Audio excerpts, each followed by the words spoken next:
I hope you're doing well and welcome back to another episode of the All Words Are Free podcast and YouTube channel. We're going strong. I'm stress recording right now, so if I start talking really quickly, that's why. I'm basically recording in the hour window before other people get back to the flat I live in. And I'm kind of like, oh my god, because I always feel really embarrassed, obviously talking, and also you can't get a sneak peek. But yeah, I just kind of want to get into it, and I'm very stressed right now. I'll be straight from the beginning. I did not post any in between videos or pieces or anything. I've kind of fallen off the bandwagon a bit in the past couple of weeks, but I've been really busy and there's been a few personal things going on as well. So yeah, I say I'm hoping to get back into it. I really do want to. It's just, yeah, I don't know. I mean, I'll get back on the bandwagon, I'm sure, and it'll be nice. I've just felt a bit, I don't know, stifled the past couple of weeks. But I wanted to keep the episode in. I've been doing a lot of planning, a lot of reading as well for this episode. So yeah, I'm really excited. Yeah, it's really fun exploring this new format, and I do hope to build this into something. So yeah, this week we're going to be talking about medicine, both in its practice and its social implications and influences. So for years and decades and centuries, women, trans, non-binary and intersex people have faced gender-based discrimination and misunderstanding in the medical community. And in recent years, there have been big advances in this, social media, things like that, but there is still a way to go. And for the purpose of this episode, I'll be focusing on the sort of sex and gender-based angle. But it is important to remember that racial, religious, and perhaps most alarmingly, ableist sentiment in society can be reflected in diagnoses and treatment. This is a tragic truth, and the history of which is filled with both wins and losses.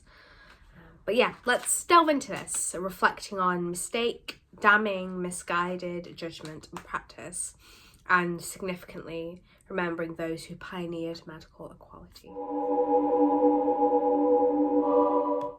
So as a little note before we begin, I would like to clarify that due to the phrasing used in the literature and also the studies quoted throughout this piece, I will be using binary terms throughout this video alongside more inclusive language. This is by no means meant to exclude individuals who suffer with stereotypically female conditions, but then do not identify with this term. Medicine is a space in which we should all have license to be heard, and too often this is not the case. So, what is women's health? Throughout this podcast or video, I'm going to be using this book as my primary source. And right now, when I'm recording, it's all backwards, but when I'm editing everything, it'll be the right way around. Great. So you guys will see this the correct way around. It's so weird in editing because I see my face like how everyone else sees it. You normally see your face one direction and everyone else sees it the other way, like mirror flipped. The mirror image, rather. This is going to be my primary source for this video. So, Unwell Women, A Journey Through Medicine and Myth in a Man-Made World by Eleanor Cleghorn. It's a wonderful, wonderful piece. I will be quoting from it throughout and indicating that with an image that pops up on the screen to kind of aid the general flow instead of holding this up every single time I'm quoting from it, because I'm heavily relying on this source for a lot of structure as well. And it's a wonderful, wonderful book, and I would really recommend everyone read it. There's a lot of moments that angered me, definitely, upset me as well. And there's a lot of brilliant, brilliant points that Eleanor raises in this. So yeah, I would massively, massively recommend. Great one. So aptly, the ancient Greek for uterus is hystera. I hope I've pronounced that right for all the classicists out there. Which perhaps does tell you a lot about where this seemingly vague term stems from. But since antiquity, androcentric bias has led to a legacy of misconceptions about female anatomy, from the presentation of cancers and HIV/AIDS to the denouncing of pain and focus on the resolving powers of pregnancy and marital bliss. So as a mass of pathological wounds, women were subject to, in Plato's words, the vexed and aggrieved womb, which would wreak havoc on the vessel it inhabited if not met with pregnancy and sex, in spite of the woman's own wishes. Lovely. The uterus was seen as governor for the entirety of the female anatomy, including having gross and grave effects on other organs. Ironically, disorders directly related to the reproductive organs, such as endometriosis, were often overlooked or not investigated in favour of a more emotional approach, namely our old favourite, hysteria. But the gendered bias does not end there, and rather during the rise of the whole witchcraft law, Hippocratic thinkers saw unmarried or older women as diseased because they were no longer procreating and therefore not staving off illness. I know. It was this very illness that translated into susceptibility to the devil, and thus the decree of witchcraft.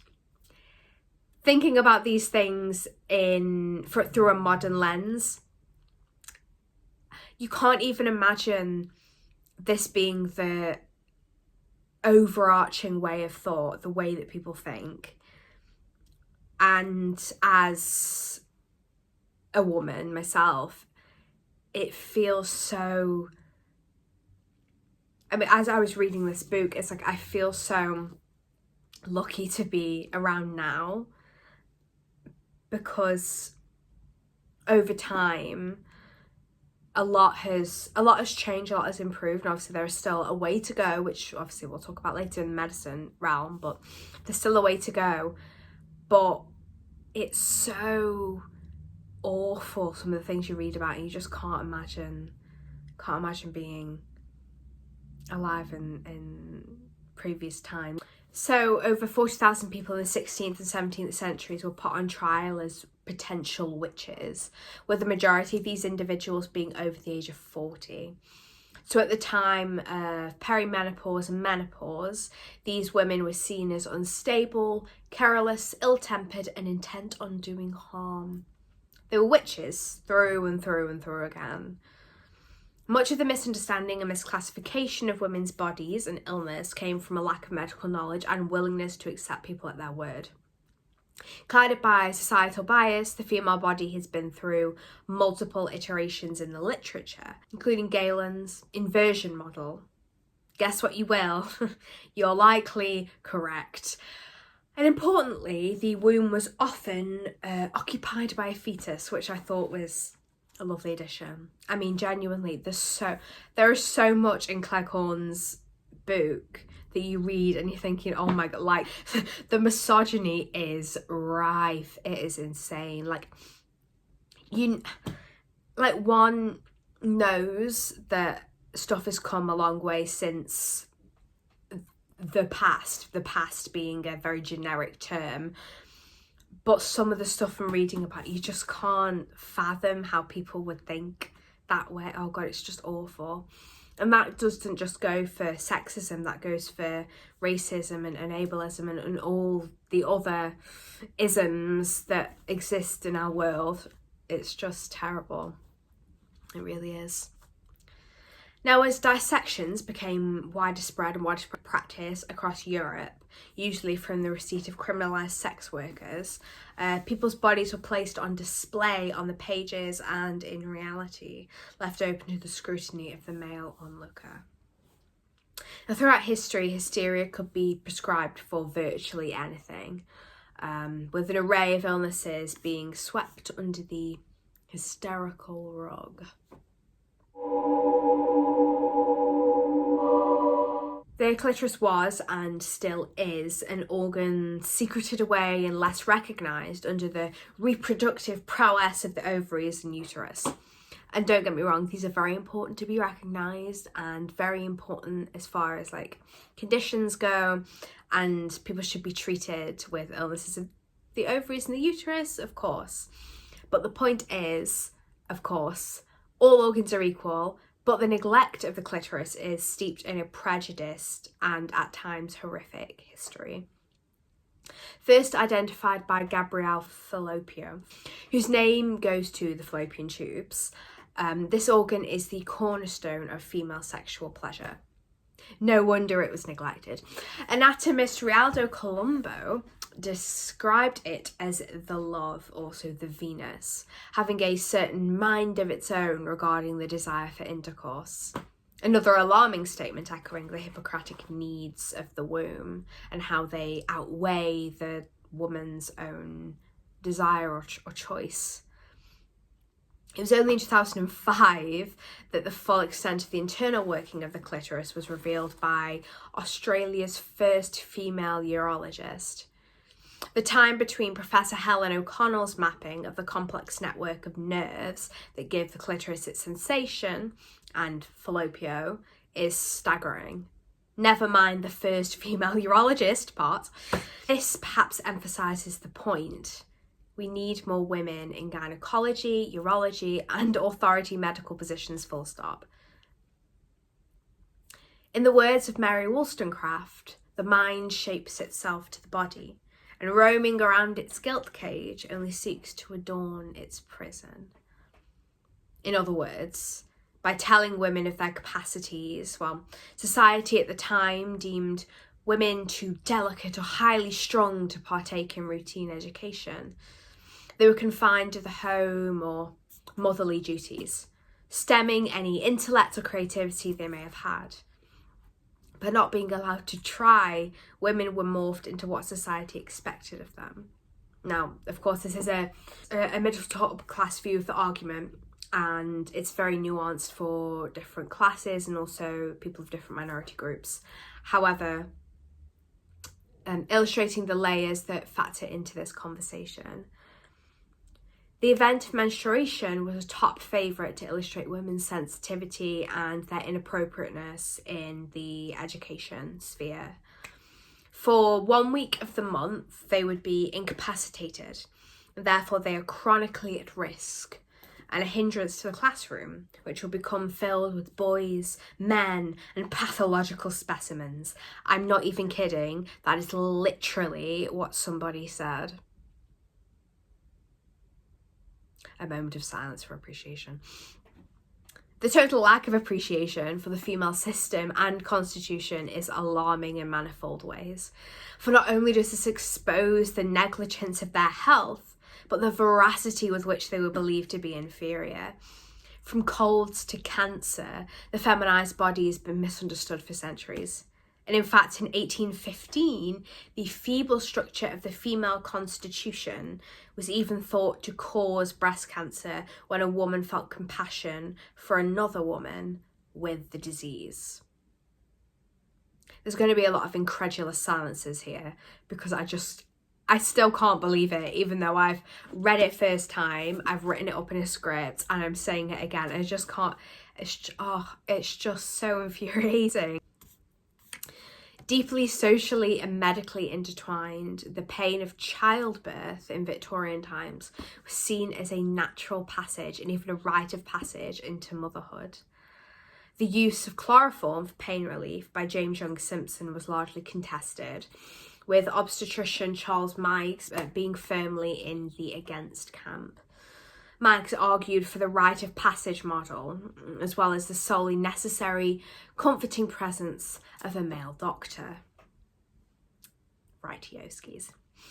It would only be after Queen Victoria herself lauded the uses of chloroform that it was authorised for use across the country, but only for those who could afford it. So continuing on the subject of childbirth, seen as the purpose and fulfillment of motherhood, it was and still is shrouded in a somewhat mystery. In the past, the pain of childbirth was seen as a necessary part of the experience, as if the pain was a rite of passage into motherhood. But the permanent change which befalls one's body is not discussed, still isn't discussed, and indeed is taken as a fixable thing, something that women must reverse in order to become worthy of appeal to the man who should be given more children. Nevertheless, the steady introduction of pain relief methods, such as the aforementioned chloroform, added a layer of relaxation to women's fears of and feelings of pain before and during childbirth. However, these methods were not thoroughly researched or known about, with treatments like Dharmaschlaf or twilight sleep being praised as a miracle cure that involved the isolation of individuals in closeted rooms, strapped into a bed akin to being straitjacketed. Postnatal care, a virtual non-existent, elicited likewise mixed reactions. Now recognised as a form of postnatal depression, the weightiness that Charlotte Perkins Gilman felt after the birth of her child sent her in the direction of Silas Weir Mitchell, the pioneer of the rest cure. So when in desperate mental or physical anguish, women were sent to or went to Mitchell for his so-called miracle, which involved social and active isolation of the individual, essentially sentencing them to a solitary passivity. In her famous story, The Yellow Wallpaper, Gilman allegorically fictionalises her encounter with the rest cure, cataloguing its suffocating insistence on a total lack of stimulation, resting on the classic misogynist principles of women as passive and sensitive. Now, another element of childbirth and motherhood, which still today is left out of the general conversation, is the emotional burden of the transition from individual to parent. It is a completely life-changing event that no one prepares you for. There's a devastation in it, the loss of self, of autonomy almost, when you can no longer only worry about your own utmost welfare. I was talking to my own mum about this, about the idea for the episode in general, and it's in that very thing, conversation, that you hear so many sides of the story. Of course, I don't know what it's like to become a mother or bear a child or go through a lot of these experiences that I'm talking about today. However, many years ago, women my age would have been doing these things. Hearing my mum's side of it was wonderful because it breaks that lens of mother-daughter almost, although not quite. Perhaps it doesn't, but there's so much nuance to the umbrella term that is women's health. And it is by listening to the experiences and opinions of women and minority individuals of all ages and walks of life that we find the likenesses and differences that enable us to normalise situations and get the help we need in place. In the 1920s, Clelia Jewel Mosher advocated for women to know the truth of their cycles beyond the aura of illness and inability that had radiated about menstruation for hundreds of years. She emphasised how the menopause was not the end but could be the beginning. The fact of this being illustrated in multiple contemporary female figures who have risen to fame or stayed at the height of their profession during and beyond typical menopausal age. Still spoken of in corners under the discreet veil of the Tampax machine, menstruation is much more of a taboo nowadays than people may think. While big leaps have been made in more open discussion, more than 85% of girls try to hide when they're on their periods, and 1 in 3 boys think that it should be this way. This reveals a deeply gendered view of menstruation, with socialisation of children as male or female playing an integral part in how they view typically female bodily functions. Periods are a thing of shame and left to the discretion of mothers to teach. We are not told about what it feels like or how it may impact us, just the bare bones of what the blood represents and how to apply a pad. Mary Putnam Jacobi, scientist, physician and medical teacher, conducted analyses and tests of hundreds of women from varied backgrounds to assess the mental and physical influence of menstruating. In this unprecedented study, she found that menstruation was accompanied by increased neuromuscular strength, negating the age-old fragility tale. The centuries-old vilification of menopausal women is also tightly tied into this concept of shame. used as an overarching condition. The change in life was a mask for other illnesses, and this is the precise fact. There was no normalisation and conversation, only concealment, shame, and ignorance. Menopause stereotypes still persist today. Sad or mad, mentally unstable and weakened, misdiagnosed and past it. Those socialised as women and those who go through these hormonal changes are continually subject to medical neglect and ignorance, with studies citing inadequate levels of knowledge being taught to proto-physicians in medical school. While we see them on shop shelves and advertised on daytime TV, there is still shame and concealment about tampons and menstrual products in general. At their inception, tampons were seen as inappropriate for younger women and girls as they risked breaking the hymen, while the thought of a woman touching her own body was shockingly lewd. That's man's territory. Our society, no longer at this stage, nevertheless perpetuates a hush-hush around the purchase and use of period products. These essential items are squirreled away in stores, bought quickly and never spoken about. The fear of developing a stain may push someone through the ordeal, a la Hunger Games, but it is out of saving embarrassment in a social setting, not out of self-care.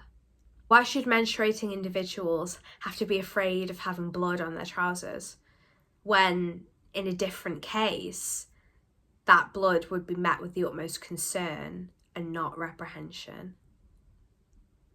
Gynecological examinations, encompassing the mammogram, are a source of anxiety for many women. When a procedure or checkup is optional, many will choose to not go ahead through concern over how their body looks or just the very fact of being exposed. From a young age, we are taught to sculpt our bodies into the frames of a popular photograph, manipulating our shape to the latest in vogue. Many people don't know their own anatomy, not from their own fault, but from a lack of complete education. All children are taught of the uterus and the ovaries, the testes and the penis, but where, for example, is the clitoris?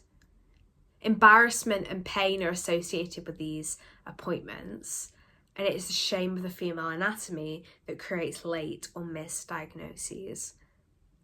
Recognition of one's own body was seen as detrimental to the constitution in the 19th century, sacrificing the morality and delicacy of a middle upper class white woman. Why do we still not allow young people to know about their own bodies? Why do we not teach in schools that you should check your breasts for lumps? You should check yourself for prostate cancer.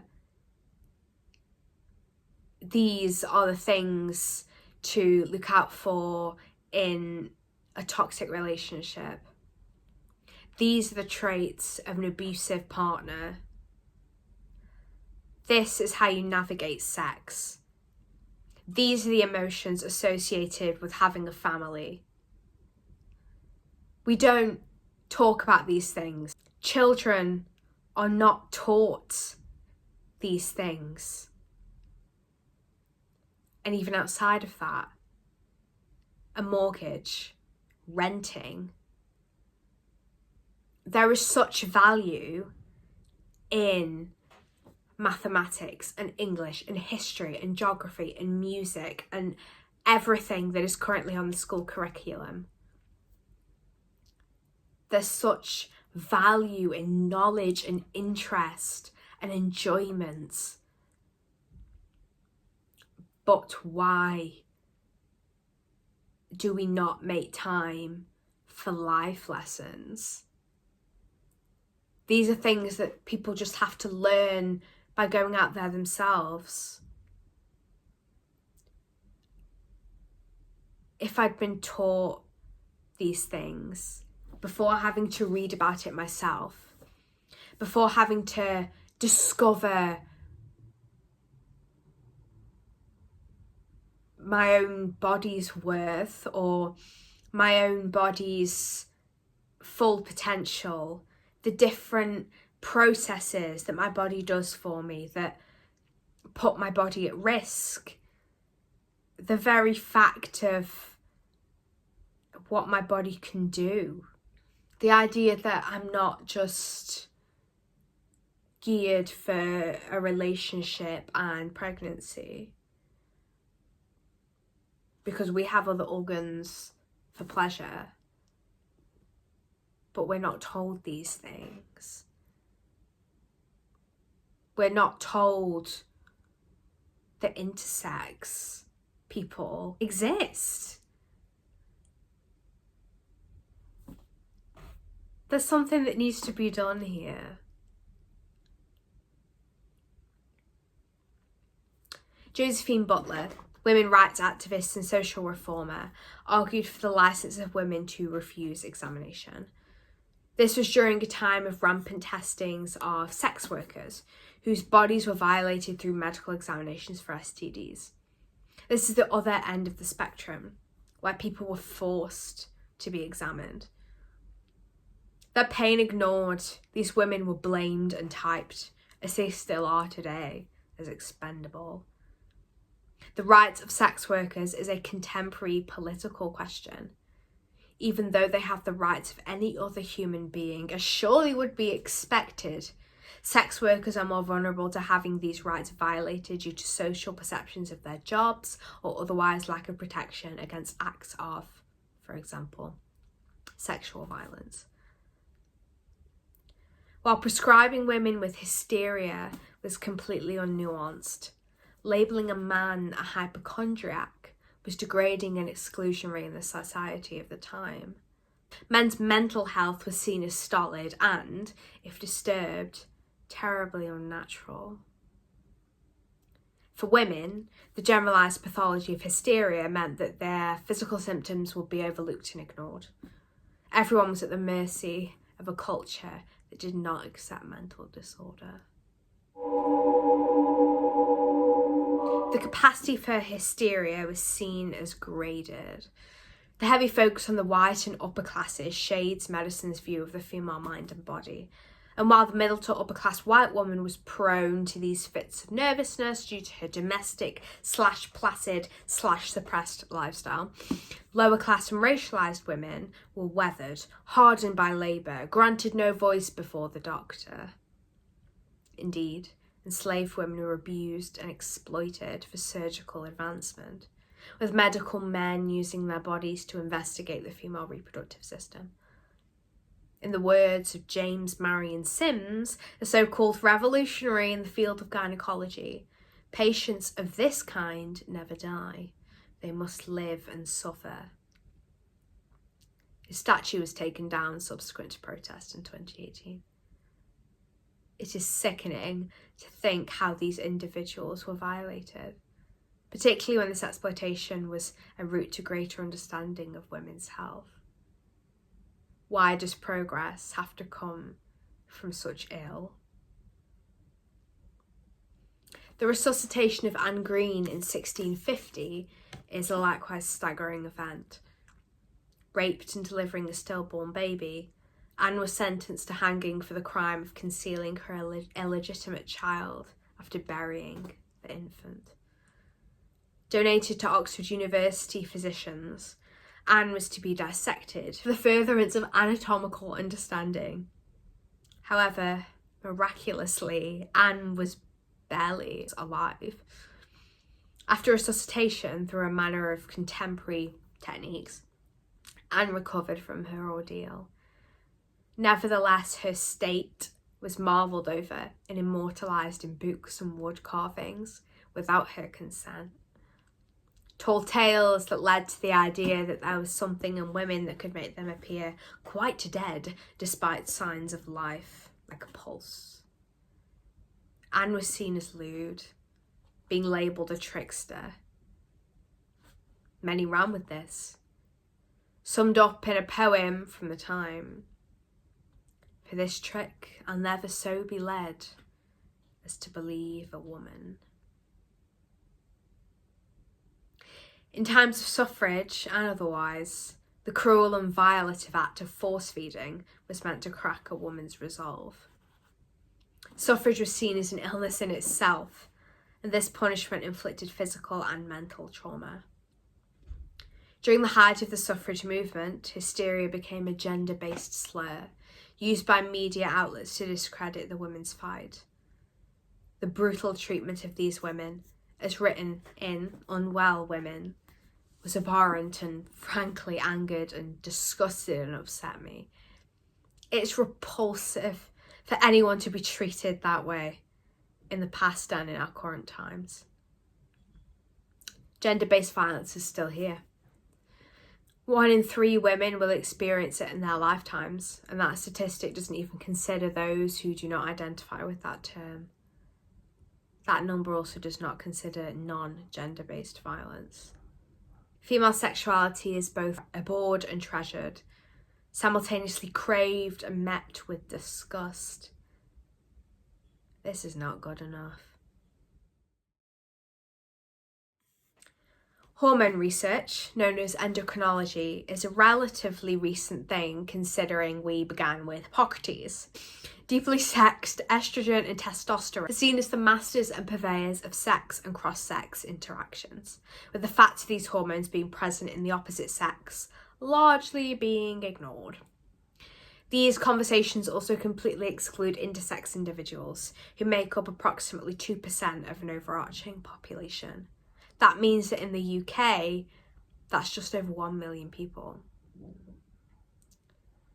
Another less socially but intrinsically medically sexed organ, the thyroid, produces the hormone thyroxine that's responsible for regulating metabolism, heart health, and brain development.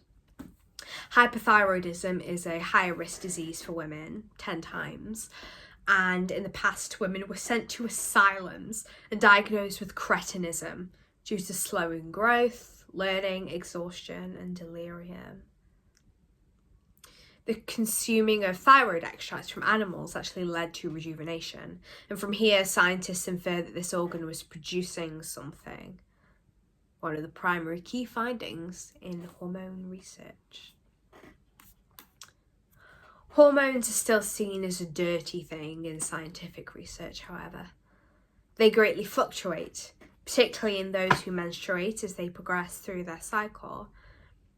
And it's usual practice to exempt women from studies due to these variations, and particularly in the case of pregnancy.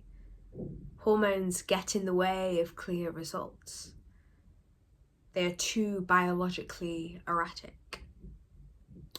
And hence, studies tend to be very heavily masculinized.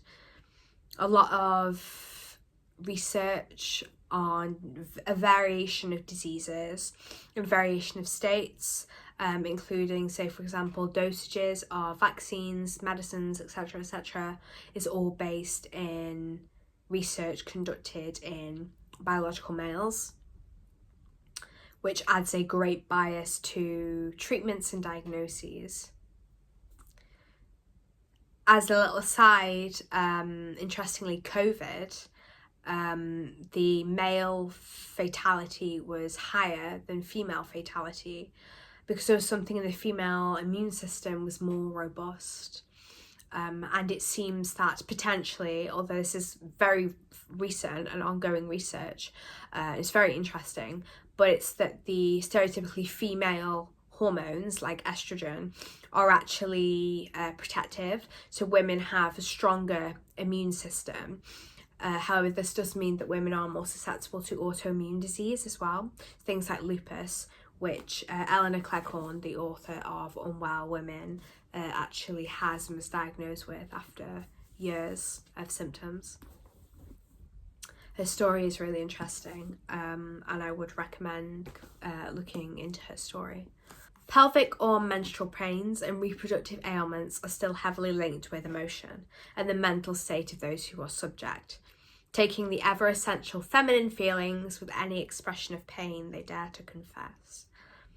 While women and marginalised groups are taking their word more frequently in current medicine, there are still gaps between communication and treatment. 90% of female doctors experience sexism at work, and many do not feel comfort when speaking with a male doctor on gendered health issues. Perceptions of women's pain and illness symptoms are still obscured by gender myths and hysterical assumptions. This hinders the bodily autonomy and informed medical choice for individuals. It is devastating that these conflicts are just as pertinent today as they were tens and hundreds of years ago. To finish off this conclusion section, I just want to say a word on fibroids. So I actually knew little of the impact of fibroids on those with the uterus until reading this book. Many will go unfound. Fibroids actually arise in over 70% of women, as quoted in a study. And Black women are more likely to have larger and earlier fibroid development, and some individuals actually experience severe degrees of pain. Yet there is currently no determined cause. And while there are less invasive solutions available, the domineering tactic is removal by hysterectomy. And that's it. Thank you so much if you've come this far, and please let me know what you think. We've covered a lot here today. I can't stop scratching my neck, honestly. Every time I wear a turtleneck, I feel like when I put it on, I feel really confined, and now my neck's really itchy, and it's like I feel like maybe I just have a sensitive neck. I feel like maybe turtleneck is not a thing for me. We've covered a lot here today, so please share your thoughts below and find a little message from me, because I'm quite passionate about this. As I was reading through, I also feel like it slightly maybe didn't follow through very well. It was like a few different little chunks and arguments that kind of didn't maybe flow that well into each other, especially the earlier parts. But maybe when I go into editing, I'll be like, oh, this is fine. I don't know. I just feel quite delirious at the moment, to be honest. So my final little passionate message. The female genitalia are seen as an object of fascination. The male are an object of pride. But isn't that the very thing? Both are viewed as emblems, as detachables from a person's being, or as all they are. And yet they are so intertwined with selfhood. It seems absurd that our entire society is so fixated on the sexual organs that one may or may not have. It is awful to consider the atrocities committed in their name. As Eleanor Cleghorn rightly says, your body is your own, and you are not alone. Thank you for watching, for listening. Take care, and let's keep talking.